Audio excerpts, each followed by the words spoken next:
What's going on music-wise with you? You know what? It took me some time to kind of just come to terms with myself and say, you know what? I've never been a follower. And me trying to figure out what to do next has always been a question of mine. And sometimes by the time I feel like I like the way something sounds or a movement, it's switching so fast every day, all day. Every time you look up, it's a different sound. It's an artist who sounds just like the artist who's already out, but he got a different twist on it. I've never been that guy that wanted to feel like you could say, oh yeah, you kind of sound like something. You really slick, brushed out. No, I ain't never been that dude, you know what I'm saying? So I've been just trying to figure out where I really want to take it creatively.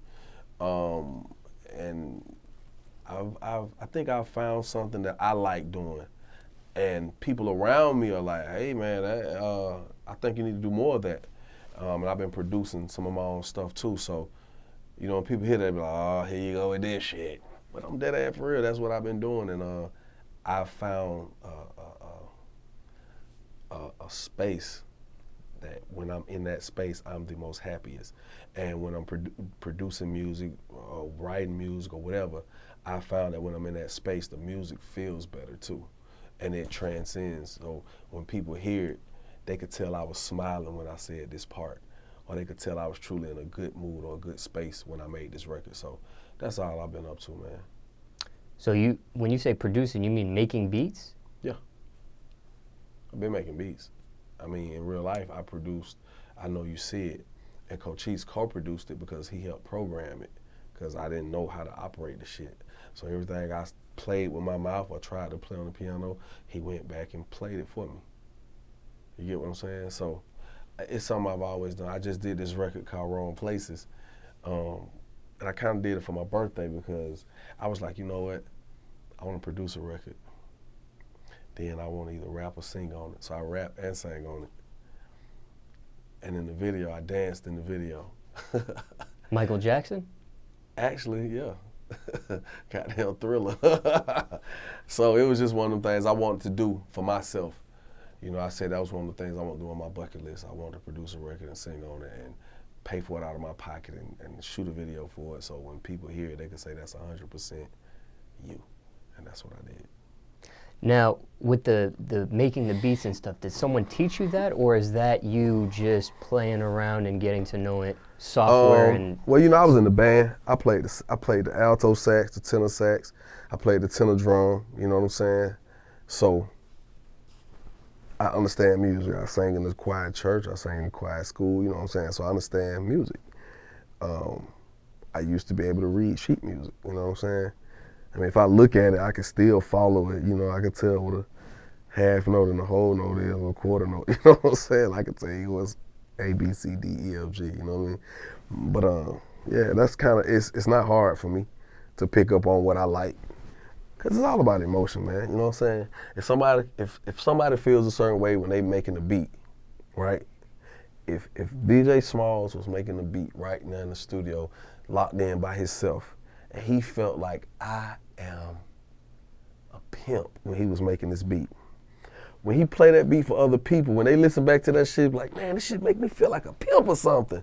Then the music has truly transcended from the start to the finish, from his mind to the ears of whoever. You know what I'm saying? The listeners or the fans, whatever. You know what I'm saying? So I just go in and have fun with the shit. You know what I mean? Now, where are you at major label-wise at this point? Well, you know what I'm saying? I've been on RCA for so long now, man, and had some riffs. I had some riffs and had some challenges. And I've never been a disgruntled artist, so you know, he'd be like, oh man, fuck the label, let me out, man. Them folk did me like, because it was never like that. It just was one complication after another one. And so I'm actually out of my deal now. I am an independent artist, if you know, whatever you want to call it. But I'm an independent artist making some major moves. How about that? Would you ever go back to signing to a major? Hell no, not like that, no. I know the business too well to let somebody dictate what they want me to do. I'm like, nah, I'd rather take my own chances. When that shit don't work, I deal with me. I don't want to deal with somebody who don't want to answer my phone or can't even return a fucking email. That's just not happening no more in my life. I'm sorry. Now, I remember there was a point where you were signing artists. Right.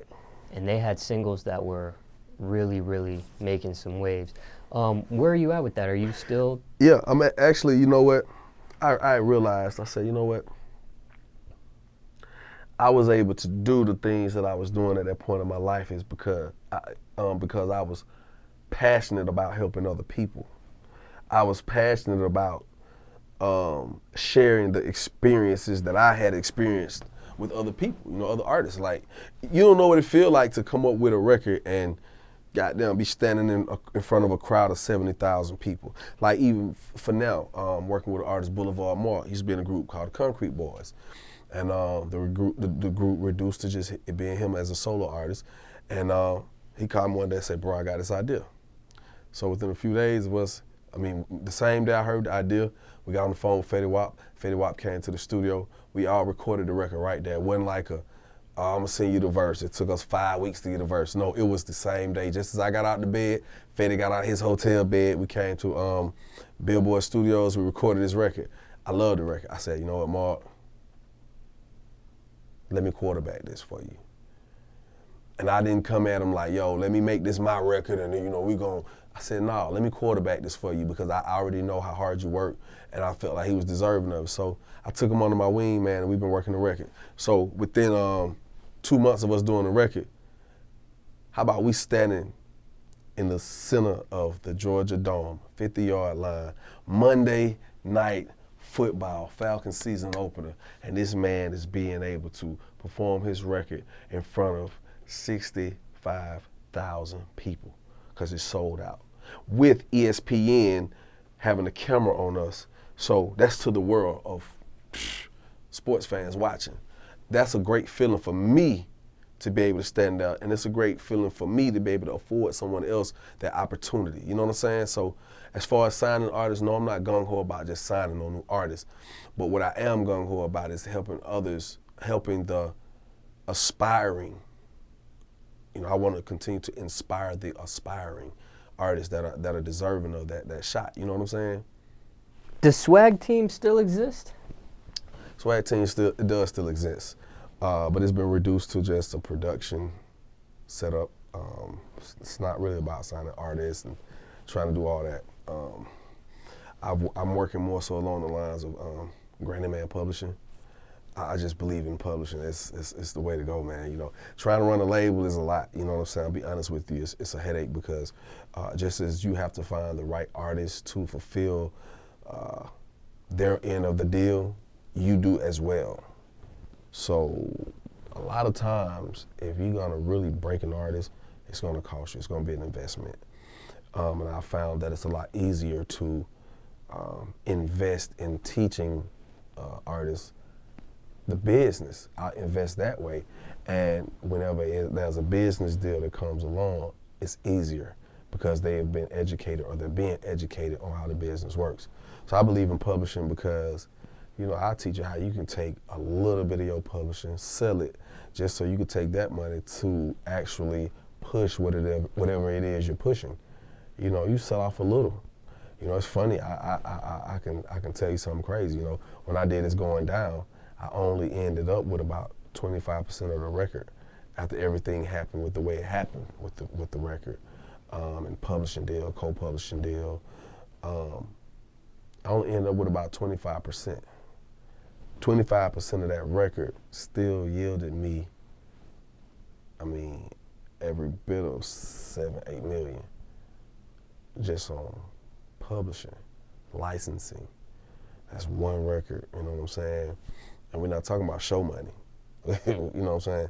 Show money is a whole nother animal, you know what I'm saying? So I just find it a lot easier to not be trying to focus on running the label. I'll leave that for the labels.